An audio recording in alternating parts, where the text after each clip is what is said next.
What's up, everybody? Welcome to today's edition of Everyday Discipline, where we decode, deconstruct, and reverse engineer self-discipline for you to get whatever it is you want in your life. My name is Brent Kokel. I am your host. Thanks for being on the show with me, guys. You've got a lot of stuff coming at you every day. There's a chaos of abundance in the world. Push notifications on your phone, people popping in your office, text messages, kids, everything is coming at you, and you've given some of your bandwidth to me, and I appreciate it, which is why I try to pack these relatively short episodes. Most of them last 10 to 12 minutes with a lot of actionable content. And by the way, as always, that's the fee for listening to the show. You listen to the show for free, but you got to do something for yourself afterwards. I'm going to give you some advice, something to go do, something to ask yourself, something to execute on at the end of this show. And what I want you to do is actually go do that, because it's going to improve your life. Don't be somebody that just listens and maybe laughs once or twice, is entertained for a few minutes, but doesn't ever do anything about it. Because if you don't do anything about what I talked about on the show, then there's no reason for you to even listen to the show, right? Whether you watch it on YouTube, whether you listen to it on your podcast, however you do it, doesn't matter if you don't do anything about it. It's like buying a self-help book or a business book, reading 30% of it like most people do, and then putting it on a shelf and wondering why you're not getting any results from it. Busted, huh? I read something about that recently.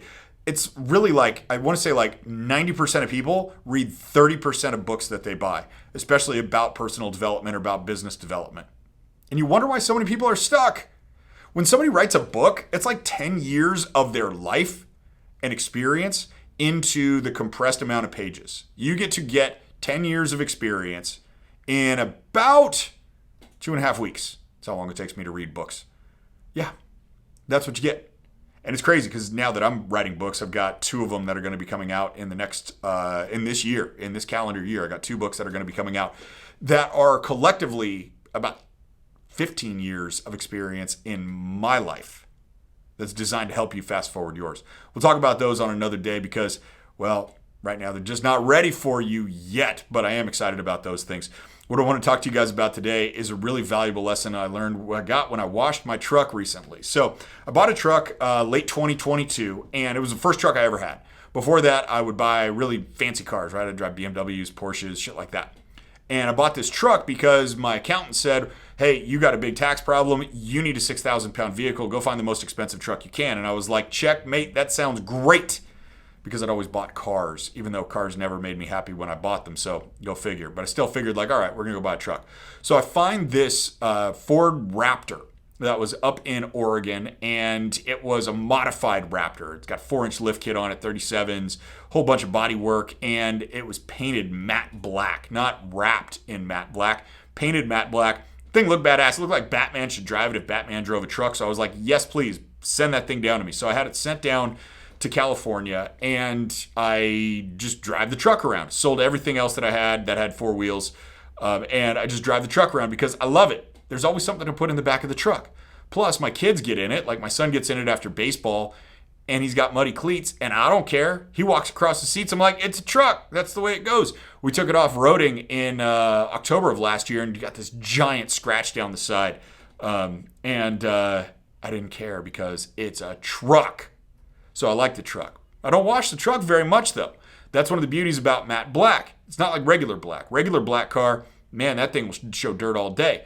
Matte black, on the other hand, never really looks dirty, so I don't wash it that often. I wash it like once every 6 months, and so I washed it the other week, and that was the first time in 6 months. And then the next day, not in the forecast, what do you think happened? It rained. It rained for like 30 minutes, which was only enough to get the truck dirty a little bit. Now, I was kind of bummed out about this because I was expecting to have myself a nice clean truck for at least a month. And it didn't happen.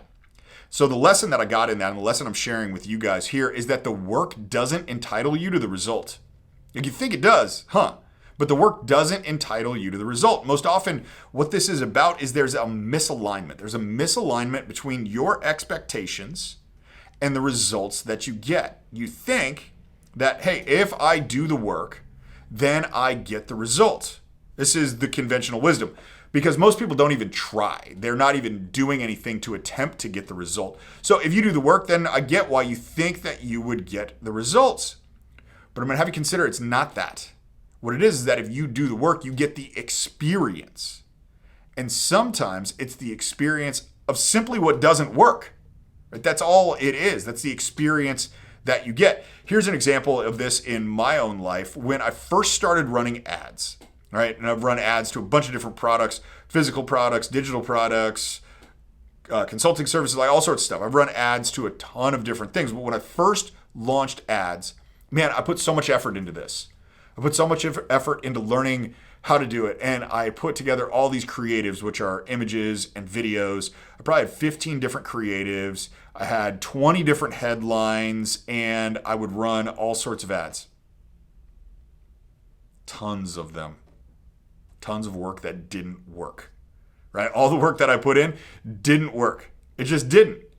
And that's the thing. It showed me what didn't work. I got the experience, not the result.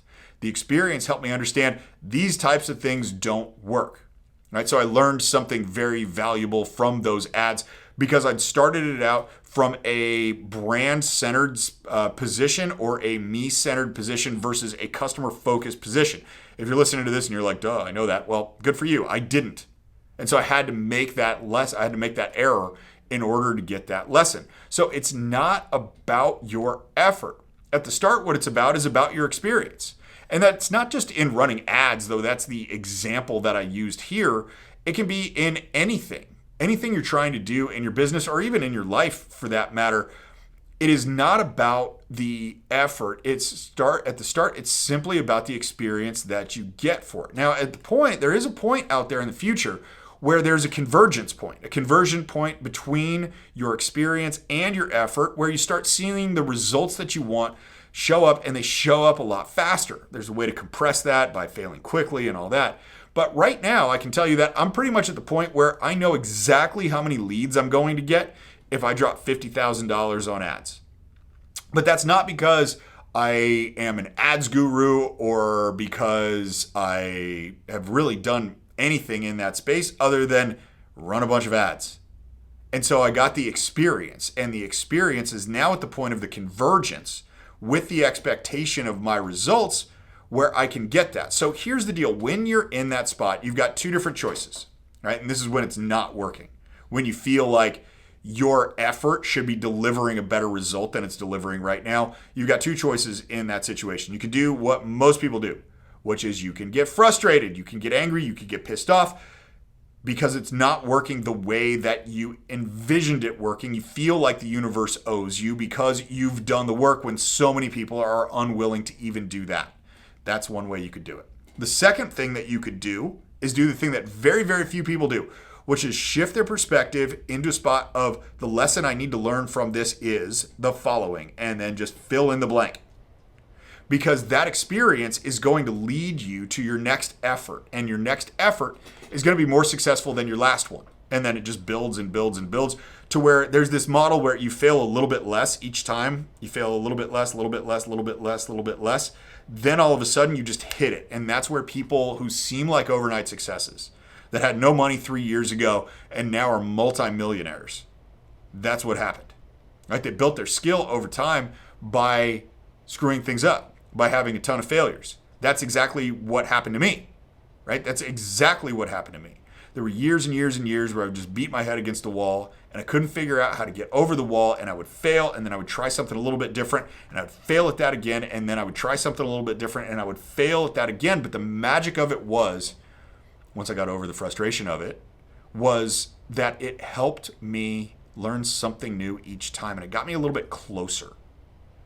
So the result of my efforts were incremental gains that led to a massive gain. It was all this buildup of skill. So my question for you in this podcast, and the thing that I want you to go do, right? I mentioned that at the beginning of the episode, is that that's the fee. You got to go do something that is going to improve your life in some way. And what this is a very specific thing. Where in your life does your effort not match your expectations? That's part one. Part two is, how do you have to shift those expectations in order to put the experience to work? That's a two-part question. Easy way to look at this is in business, because we find ourselves in business being frustrated by things not working the way that we should, especially when we're putting forth just these massive amounts of effort towards trying to get what we want, trying to get our goals. But business is only one spot. Think about this in body too. You could be trying one diet or you could be trying one workout that isn't working. Your expectation of what the result should be isn't what you're experiencing. It's not. So how can you figure out how to tweak it to get a better result? Because remember, your work doesn't entitle you to the result. It entitles you to the experience. The only way that your experience works is if you use it and not try to do the same thing over and over again. This works in relationships too, guys, by the way, is that if you, let's say you're going on a date like a couple times a month, and your expectation of going on a date a couple times a month with your spouse that you've been married to for over a decade means that you don't have this crazy connected relationship that everybody talks about that you really want. Well, if your effort doesn't match up with your results, remember, you're not entitled to the results for doing the work. You're entitled to the experience. And if the experience is you still don't have the connected relationship that you want, then maybe you need to utilize that and leverage it into a new effort that is going to get you a better result. So ask yourself those questions. Where in your life does your effort not match your expectations? That's part one.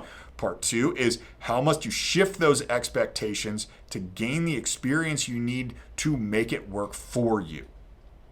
Again, ask yourself those questions in the next 24 to 48 hours. The reason why I put a timeline on that, by the way, is because if I don't give you a timeline, you're never going to do it. Now, if I give you a week-long timeline, you're never going to do that either. In reality, I should tell you, go stop this podcast and do this right away, but it's not really practical because you're probably listening to this while you're running or driving.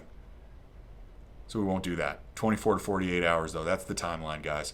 All right. Hey, as always, thank you so much for being here on the show with me. Do me a favor, if you're not already subscribed to this podcast on whatever podcast platform you listen to it on, or subscribe to YouTube if you're watching it there to the channel, please do so today. That certainly helps the algorithm notice that this is a message people are interested in hearing. I'm not selling you anything on this episode or this podcast in general. This is purely for the purposes of you finding what you need to find for yourself and getting better and building the life that you want by design versus taking the one that so many do by default and just having it happen to you. I want more people to get that message.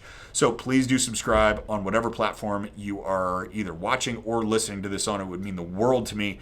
Thank you in advance for doing that. And as always, guys, I'm going to do my job and come back next time. I want you to do your job and you come back too.